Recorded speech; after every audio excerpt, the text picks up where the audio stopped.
नमस्कार बच्चों। पिछले वीडियो में हमने विकारी शब्द के भेद, हमने व्याकरण देखा था और उसके कुछ विषयों की जानकारी हमने हासिल की।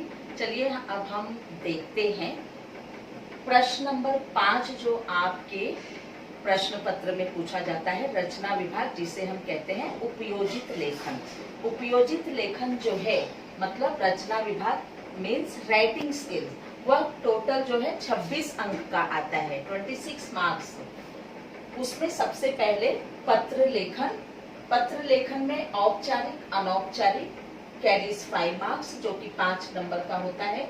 अपठित गद्य खंड, जहां पर अनसीन पैसेज दिए जाते हैं और उसके ऊपर उसके आधार पर प्रश्न निर्मित किया जाता है, प्रश्न का निर्माण किया जाता है। It carries 4 marks. वृत्तांत लेखन अथवा कहानी लेखन, हमें दोनों पढ़ना है। हमें कहानी लेखन भी लिखने आना चाहिए, वृत्तांत लेखन भी कैसे लिखते हैं उसे भी लिखने आना चाहिए, और ये दोनों में चॉइस रहती है। और उसके बाद ये जो है 5 नंबर का पूछा जाता है। विज्ञापन लेखन advertisement, it also carries 5 marks. निबंध लेखन 7 मार्क का, इसमें भी चॉइस दी जाती है, 3 विषय दिए जाते हैं, उसमें से एक आपको करना होता है। तो निबंध लेखन भी जो है 7 मार्क्स का होता है। तो इस प्रकार से आप देखेंगे टोटल हुआ 26 अंक का। अब कक्षा 9वीं और 10वीं के लिए ये 80 + 20 मार्क्स फॉर्मेट में ये फॉर्मूला है। यहीं पर 8वीं स्टैंडर्ड के बच्चों के लिए भी, उन छात्राओं के लिए भी यही सिलेबस है, केवल मार्क्स में थोड़ा सा अंतर आएगा।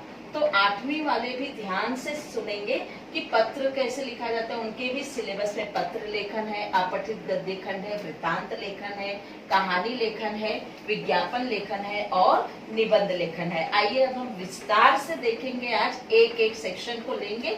सबसे पहले हम शुरुआत करते हैं पत्र लेखन। पत्र कितने प्रकार का होता है, कैसे लिखा जाता है। पत्र लेखन में हम देखेंगे पत्र जो है 2 प्रकार का होता है, औपचारिक पत्र, अनौपचारिक पत्र। औपचारिक पत्र मतलब फॉर्मल लेटर और अनौपचारिक पत्र मतलब इनफॉर्मल लेटर। अब फॉर्मल लेटर में क्या क्या आता है, जैसे कार्यालयीन पत्र, जो ऑफिसेस से रिलेटेड हम कोई पत्र लिखते हैं, एप्लीकेशंस लिखते हैं, कोई भी शिकायतें करते हैं। और व्यवसायिक पत्र मतलब अपने व्यापार से रिलेटेड अगर हम कोई पत्र लिखते हैं तो उसे कहते हैं औपचारिक पत्र। और जैसे पुस्तक विक्रेता, संपादक को सरकारी कार्यों से संबंधित कोई पत्र लिखते हैं या किसी अधिकारी को लिखते हैं, तो अधिकारी कोई भी हो सकता है, चाहे वो नगर सेवक हो या स्वास्थ्य अधिकारी हो या फिर विद्यालय का प्रधानाध्यापक हो, प्राचार्य हो, कक्षाध्यापिका हो, कोई भी हो, वह किसी अधिकारी पर उपस्थित हो। तो ऐसे समय पर जिन पत्रों को हम लिखते हैं उसे कहते हैं औपचारिक या व्यवसायिक या कार्यालयीन से संबंधित पत्रों को हम कहते हैं औपचारिक पत्र।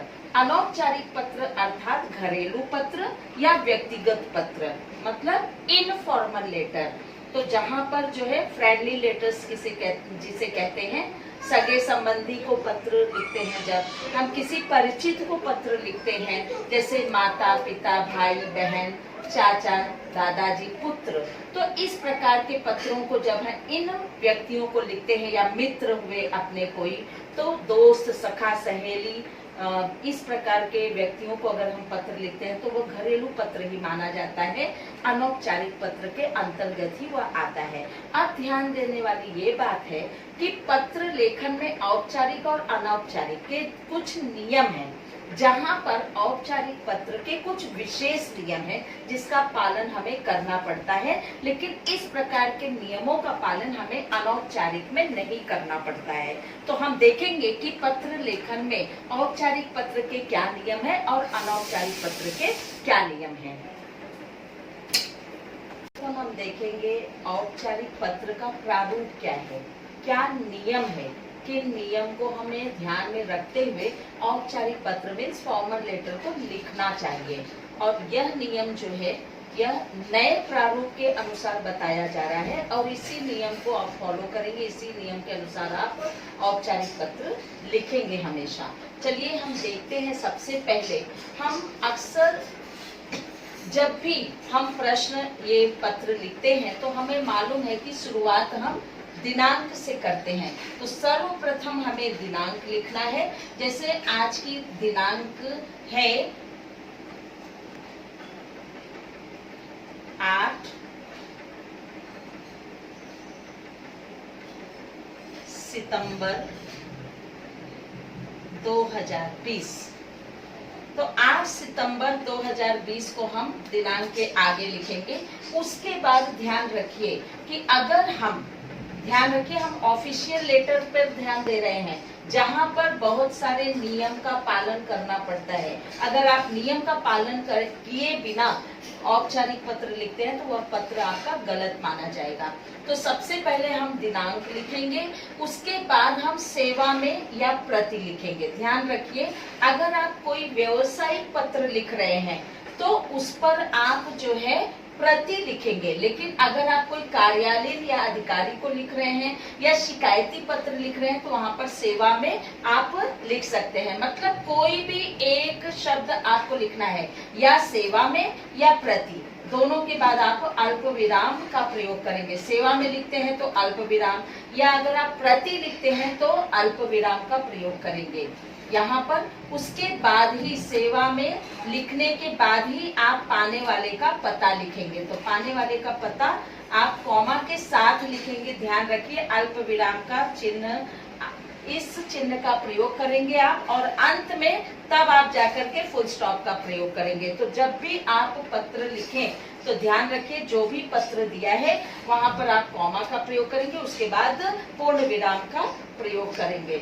उसके बाद आप ध्यान रखिए कि यहाँ पर पाने वाले का पता जब पूरा हो जाएगा तो यहाँ पर आप देख रहे हैं रेड इंक, यहाँ पर आप एक लाइन छोड़ेंगे और उसके बाद तब आप ईमेल आईडी लिखेंगे। और ईमेल आईडी लिखेंगे आप जिसको पत्र लिख रहे हैं उसका ईमेल आईडी यहाँ पर आएगा। चाहे आप उसे पाठशाला विद्यालय के नाम लिख रहे हैं तो विद्यालय का ईमेल आईडी आएगा। अगर आप स्वास्थ्य अधिकारी को लिख रहे हैं तो उसका, महानगर पालिका को लिख रहे हैं तो उसका ईमेल आईडी आएगा। और स्वास्थ्य अधिकारी को, नगर सेविका को, या कहीं पर आप पुस्तक विक्रेता को पत्र लिख रहे हैं तो कोई भी ऑफिशियल लेटर लिख रहे हैं जिसका एड्रेस आप यहाँ पर लिखे हैं उसी का ईमेल आईडी यहाँ पर आएगा। अब उसके बाद ध्यान रखिए, फिर से एक लाइन छोड़ेंगे आप, और फिर से एक लाइन छोड़ने के बाद तब आप विषय लिखेंगे। विषय मतलब आपका मेन मुद्दा क्या है, क्या विषय, क्या सब्जेक्ट है, किस मुद्दे पर आपको एप्लीकेशन लिखना है या लेटर लिखना है, तो उसको आप लिखेंगे। विषय के बाद फिर से आप ध्यान रखिए कि आपको एक लाइन छोड़ना है। विषय के बाद फिर से आपको एक लाइन छोड़ना है और उसके बाद तब आपको शुरू करना है पत्र का कलेवर, जिसे आप कहते हैं विषय विवेचन, मतलब मॉडल ऑफ द लेटर जो है। तो वह पत्र का कलेवर या विषय विवेचन, यह आपको शुरू करना है। ध्यान रखिए कि कम से कम यह 2 परिच्छेद का होना चाहिए।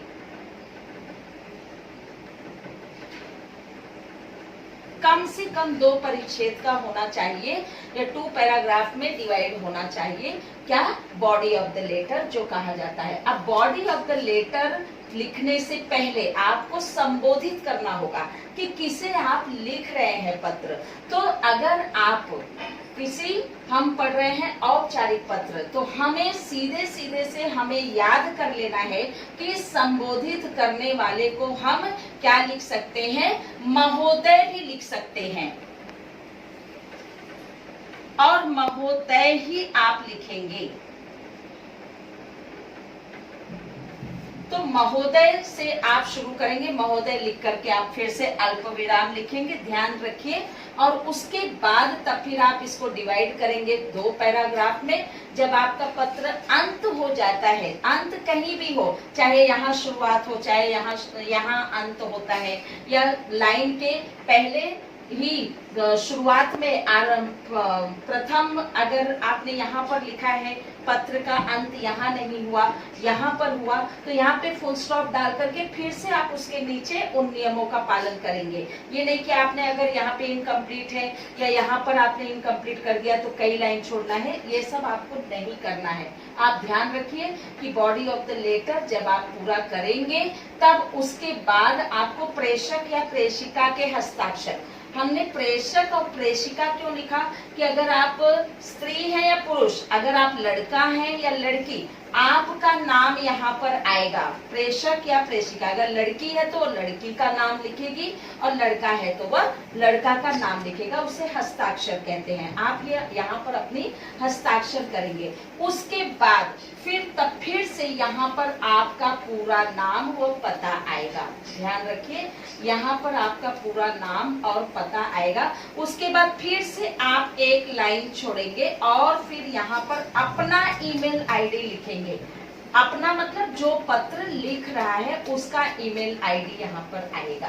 ध्यान रखिए कि ईमेल आईडी के पहले एक लाइन आप छोड़ेंगे और उसके नीचे, जैसे पहले हम क्या करते थे, पत्रों में लिफाफा बनाते थे, लिफाफा वगैरह कुछ भी बनाने की जरूरत नहीं है क्योंकि आज टेक्नोलॉजी का जमाना है। तो हम ईमेल आईडी दे देते हैं, उससे हमारे सारे कार्य आसान हो जाते हैं। आइए फिर से देखते हैं एक बार। सबसे पहले शुरुआत करेंगे हम दिनांक से।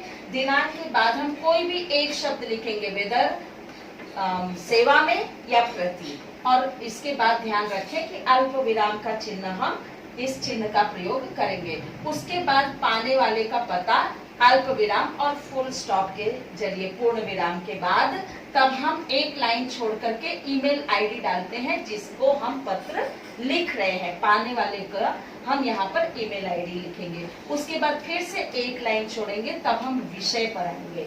विषय लिखने के बाद तब हम जो है यहाँ पर लिखेंगे महोदय, और विषय के बाद पहले हम एक लाइन छोड़ेंगे, फिर लिखेंगे महोदय। महोदय के बाद फिर हम पत्र का बॉडी ऑफ द लेटर तैयार करेंगे। उसमें मेन मुद्दा क्या है उसके ऊपर हम पत्र लिखेंगे। जो हमारा उद्देश्य है पत्र लिखने का उसमें हम पूरा विवेचन लिखेंगे। उसके बाद फिर जो है हम अपना हस्ताक्षर करेंगे और अपने हस्ताक्षर के बाद फिर अपना नाम, पूरा नाम व पता फिर से लिखेंगे अल्प विराम का प्रयोग करते हुए। उसके बाद फिर से हम एक लाइन छोड़ेंगे और उसके बाद फिर हम अपना ईमेल आईडी लिखेंगे। तो ईमेल आईडी अपना मतलब जो प्रेषक या प्रेषिका पत्र लिख रहा है, मतलब पत्र लिखने वाले का यहाँ पर ईमेल आईडी, पत्र लिखने वाले का नाम व पता होगा, पत्र लिखने वाले का हस्ताक्षर यहाँ पर होगा।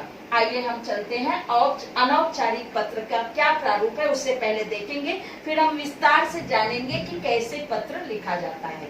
चलिए, औपचारिक पत्र हमने देखा। औपचारिक पत्र की तरह ही यहाँ पर हमें एक ही सीक्वेंस में, मतलब लेफ्ट साइड में, दाईं तरफ नहीं बल्कि बाईं तरफ जो है हमें यह एक ही सीक्वेंस में सब लिखते हुए जाना है। जैसा हमने औपचारिक पत्र में देखा वैसे ही हमें अनौपचारिक पत्र में भी लिखना है, लेकिन केवल इसके नियम थोड़े से अलग हैं। यहाँ पर उन नियमों का पालन नहीं करना पड़ता है जैसे हम औपचारिक पत्र में करते हैं। आइए देखते हैं। यहाँ पर सर्वप्रथम हम शुरुआत करेंगे यहाँ भी अनौपचारिक पत्र को, इनफॉर्मल लेटर लिखने के लिए दिनांक से। दिनांक के बाद आपको एक लाइन छोड़नी है, उसके बाद ईमेल आईडी लिखेंगे। अब ईमेल आईडी का मतलब यह नहीं कि यहाँ पर आप एड्रेस लिखेंगे, पत्र पाने वाले का पता लिखेंगे, यह आवश्यक नहीं है, लेकिन उसका आपको पता है कि उसका नाम क्या है। सपोज जैसे आपने पिताजी या बड़े भाई, मान लीजिए आप पत्र लिख रहे हैं अपने बड़े भाई संजय तिवारी को, तो आपने क्या ईमेल आईडी क्या बनाओगे आप, sanjay.tiwari@gmail.com। तो इस प्रकार से आप ईमेल आईडी बना दिए। तो जिस कैंडिडेट को आप पत्र लिख रहे हो वो कैंडिडेट के बारे में आप जानते हैं तो उसका ईमेल आईडी आप बना सकते हैं। उसके बाद दिनांक के बाद आप एक लाइन छोड़ करके ईमेल आईडी लिखेंगे। उसके बाद संबोधन। अब संबोधन मतलब एड्रेस करेंगे, किसको पत्र लिख रहे हैं, मित्र को पत्र लिख रहे हैं या आप सहेली को पत्र लिख रही हैं, या आप अपने पूज्य पिताजी को पत्र लिख रहे हैं, या पूज्य चाचा जी को पत्र लिख रहे हैं, या छोटी बहन को लिख रहे हैं, उसके बाद उसके अनुसार आप उसको ग्रीटिंग करेंगी, मतलब उसका अभिवादन करेंगी। अगर बड़े हुए तो सादर प्रणाम और उसके बाद पूर्ण विराम का प्रयोग करेंगे। अगर छोटा हुआ तो शुभ आशीर्वाद, सदा खुश रहो, पूर्ण विराम का प्रयोग करेंगे। उसके बाद विषय विवेचन। अब यहाँ पर आपको सब्जेक्ट नहीं लिखना है, विषय विवेचन हमने कहा, मतलब बॉडी ऑफ द लेटर आप यहाँ से शुरू कर देंगे। अभिवादन के ठीक नीचे आप 1 फिंगर प्लेस छोड़ने के बाद विषय विवेचन शुरू कर देंगे। पैराग्राफ में आप डिवाइड करेंगे, इसको आप 3 परिच्छेद में लिख सकते हैं। 3 परिच्छेद में इसे आपको एंड करना है, इसको ध्यान में रखिए। तो 3 परिच्छेद में आप इसको लिखेंगे और उसमें ही समापन भी होएगा। अंतिम परिच्छेद जो है यह आपका पत्र का समापन होगा। उसके बाद फिर आप अपना हस्ताक्षर करेंगे। हस्ताक्षर के बाद फिर नाम और पता एज इट इज, और फिर से आप 1 लाइन छोड़ेंगे और उसके बाद ईमेल आईडी लिखेंगे, अपनी ईमेल आईडी जो पत्र लिख रहा है, प्रेषक का नाम और पता, प्रेषक का हस्ताक्षर और प्रेषक का ही ईमेल आईडी होगा। आइए देखते हैं।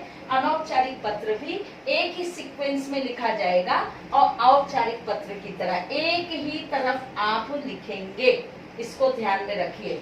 तो सबसे पहले दिनांक, फिर 1 लाइन छोड़ के ईमेल आईडी आपको लिखना है। उसके बाद संबोधन देंगे, आप उसे क्या कहते हैं, किस रिश्ते से जानते हैं, वो आपके बड़े हैं, पूजनीय हैं, तो यहाँ पर पूज्य पिताजी, पूज्य दादाजी। अभिवादन, सादर प्रणाम, फुल स्टॉप। यहाँ पे अल्प विराम है तो यहाँ पे पूर्ण विराम का प्रयोग करना अति आवश्यक है।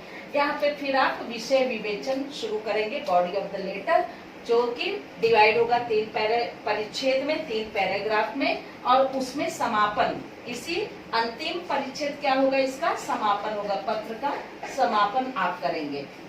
उसके बाद प्रेषक का हस्ताक्षर होगा यहाँ पर, यहाँ पे फिर प्रेषक का नाम और पता होगा, वहाँ वह भी अल्प विराम और पूर्ण विराम के साथ। उसके बाद 1 लाइन छोड़ करके तब आप ईमेल आईडी लिखेंगे। इस प्रकार से आप अपने, यहाँ भी ध्यान रखिए, यहाँ भी आपको लिफाफा बनाने की जरूरत नहीं है। अगर आप लिफाफा बनाते हैं तो पुरानी पद्धति है जो कि गलत माना जाएगा, तो इसलिए औपचारिक अनौपचारिक का प्रारूप इस ढंग से आप तैयार करेंगे। अब आप जो है मेरे पीडीएफ के जरिए आपको पता चलेगा कि पूरा पत्र लिखा कैसे जाता है। आइए अब हम दूसरे सेक्शन की तरफ चलते हैं, अपठित गद्य खंड। आइए चलते हैं अब गद्य आकलन की तरफ हम ध्यान देंगे, जो कि 4 मार्क्स का पूछा जाता है। ऐसा गद्यांश, ऐसा अनसीन पैसेज पूछा जाता है और उस पैसेज के ऊपर, उस गद्यांश के ऊपर हमें प्रश्न बनाने होते हैं। अब ध्यान रखिए कि प्रश्न बनाते समय हमें किन बातों का ध्यान में रखना है, किन बातों को याद रखना है, और उसके अनुसार फिर हमें प्रश्न बनाना है। कोई भी, मान लीजिए सबसे पहले प्रश्नवाचक शब्द क्या है। अब शब्द क्या क्या है, जैसे कहाँ, कौन, कब, क्यों, क्या, किसने,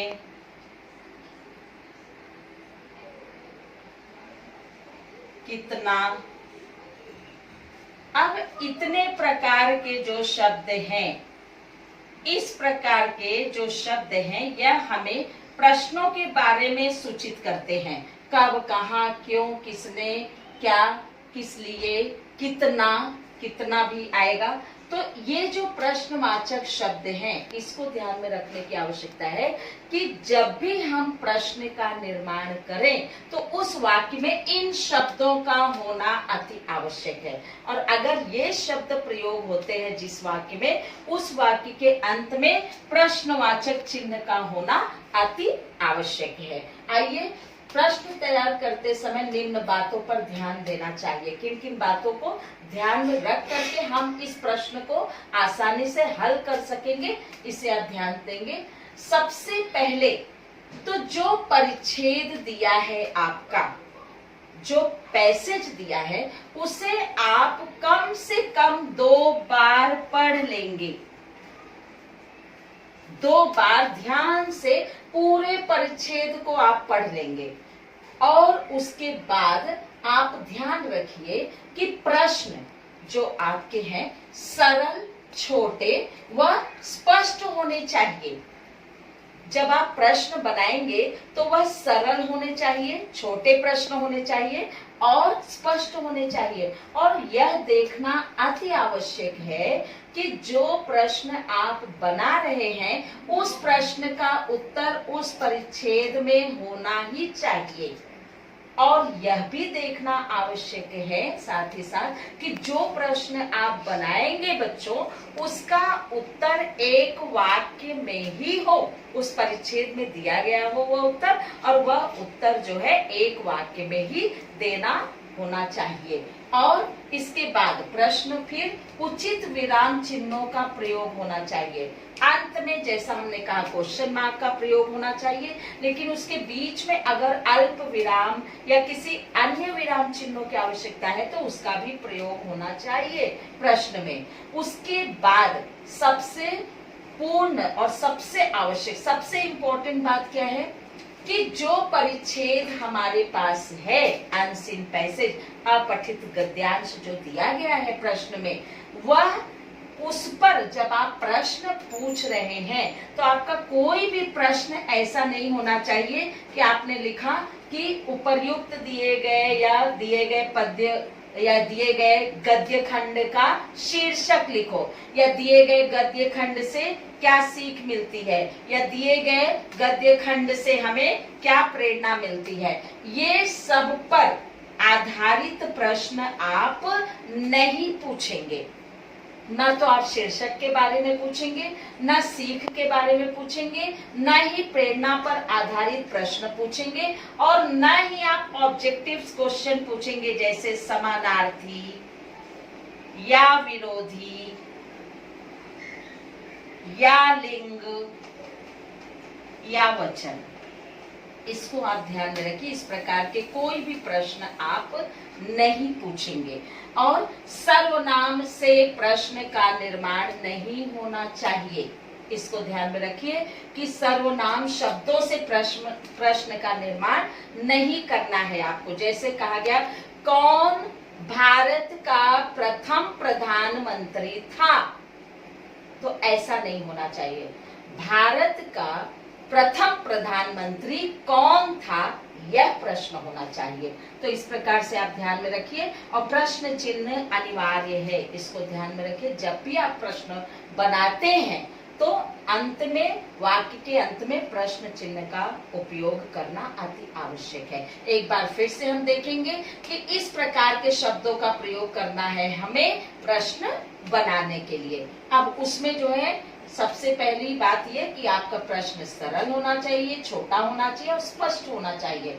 उसमें किसी प्रकार की कैंसलेशन या गलतियां नहीं होनी चाहिए। उचित विराम चिन्हों का प्रयोग होना चाहिए और शीर्षक से संबंधित, सीख से संबंधित, प्रेरणा पर आधारित, समानार्थी, विरोधी, लिंग, वचन, इन सब पर आधारित प्रश्न नहीं होने चाहिए। सर्वनाम से प्रश्न का निर्माण नहीं होना चाहिए। और सबसे बड़ी बात, क्योंकि हम प्रश्न बना रहे हैं इसलिए प्रश्न चिन्ह का होना अति आवश्यक है। इस प्रकार से आप औपचारिक पत्र पे ध्यान रखेंगे, अनौपचारिक पत्र पे ध्यान रखेंगे और उसके साथ ही साथ गद्य आकलन पर कैसे प्रश्न निर्मित किया जाता है इस पर भी आप ध्यान रखेंगे। हर एक चीजों का पीडीएफ तैयार किया जाएगा, उसे आप गंभीरता पूर्वक पढ़ लेंगे, अपनी नोटबुक में उतारते चलेंगे और इसको ध्यान में रखिए कि यह परीक्षा में जरूर पूछा जाएगा। इसके साथ ही आज का यह लेक्चर समाप्त होता है बच्चे। धन्यवाद। घर पर रहें, सुरक्षित रहें। नमस्कार।